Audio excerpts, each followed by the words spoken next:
পদত্যাগের সময় কাজী হাবিবুল আওয়াল আর কি বলেছেন জানতে চাই শাহনাজ, এবং নতুন কমিশন গঠন নিয়ে কোনো তথ্য আছে কিনা?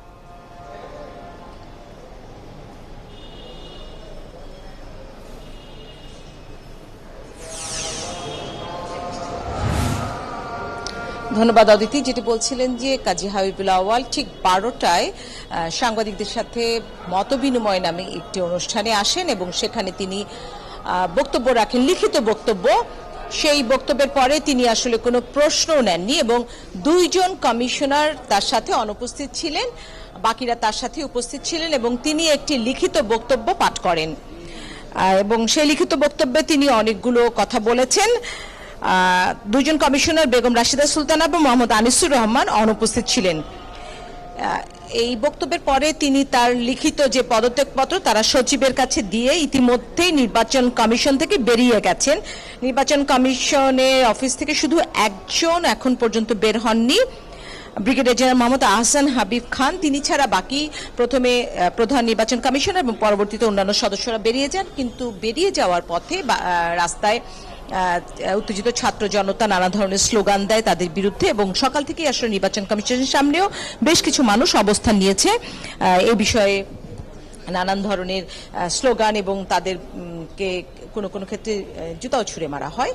বিদায় ব্রিফিংয়ে যেটি প্রধান নির্বাচন কমিশনার, এখন সাবেকই বলতে হবে, সাবেক নির্বাচন কমিশনার, বাংলাদেশের যে নির্বাচনের ধারাবাহিকতা 1973 সাল থেকে শুরু করে এই পর্যন্ত প্রথম যে নির্বাচন 1973 সালে ছিল সেটি নিয়ে বিতর্ক ছিল বলে তিনি উল্লেখ করেন এবং তিনি বলতে থাকেন 1991 সালের নির্বাচন ব্যতীত আর সবগুলো নির্বাচন নিয়ে কম বেশি সূক্ষ্ম কারচুপি, নানান ধরনের বিষয় নিয়ে কথা হয়। এরপর তিনি কতটি দল কিভাবে নির্বাচনে নেয় এই বিষয়ে একটি বিস্তারিত প্রতিবেদন তুলে ধরেন।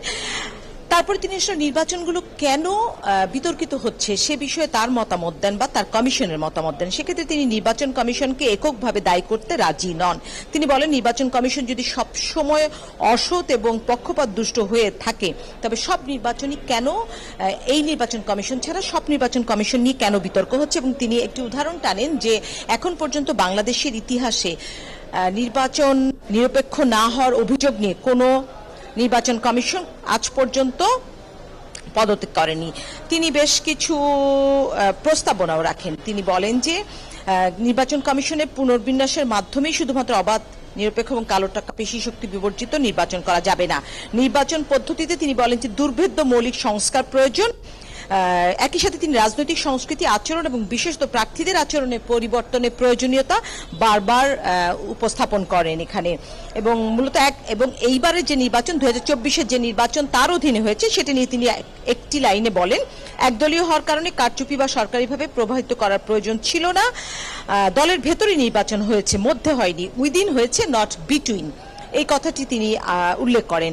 পরিশেষে তিনি বলেন যে আজকে তিনি সহ তার কমিশন পদত্যাগ করছেন এবং এই পদত্যাগপত্র তারা রাষ্ট্রপতির কাছে সমীপ উপস্থাপনের জন্য নির্বাচন কমিশনের যে সচিব আছে তার কাছে দিয়ে যাবেন। অদিতি, যেটি বলতে চাইছিলাম, পরবর্তী কমিশন নিয়ে আসলে কোনো কথা হয়নি।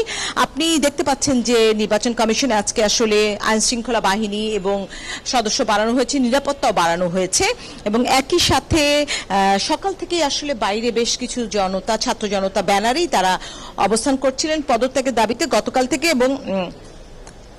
এবং তারা এখনো অবস্থান করছেন। অনেক ধন্যবাদ শাহনাজ। আমরা সবশেষ খবরগুলো আপনার মাধ্যমে জেনে নিলাম। দর্শক সহকর্মী শাহনাজ শারমিনের সাথে কথা হচ্ছিল, নির্বাচন কমিশন কার্যালয় থেকে যুক্ত ছিলেন তিনি।